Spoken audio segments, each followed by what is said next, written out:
A frequency divider is a building block that takes an arbitrary frequency in and then divides it by 2. So the output of the divider is always an octave lower than the input. An IC that's able to do this is the 4024 ripple counter. This IC has 7 outputs, so the input frequency gets divided up to 7 times and all 7 octaves are made available.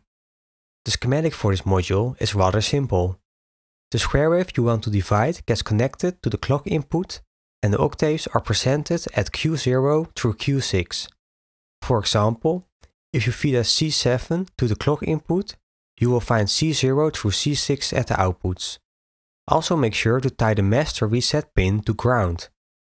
If for any reason you want to use the master reset pin, add a pull-down resistor of about 10k ohms, as you should never leave inputs floating. Here is a practical example to show how useful frequency dividers are. In a previous video, I showed how to make an oscillator using the 40106 hex Schmitt trigger.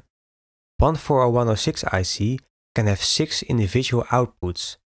Let's use 2 of these ICs and tune every output to one of the 12 notes in Western music, but at their 7th octave. Now if you take 12 4024 ICs and dedicate each one to one note, you get a square wave organ with 96 notes. Techniques similar to these were used all the time in electric combo organs. But of course, you don't have to go this far for your Lunetta synthesizer. It's just useful to have a few of these frequency divider modules to create octaves without the need of a new oscillator. If you like this video, please like and subscribe, and see you in the next one. Bye!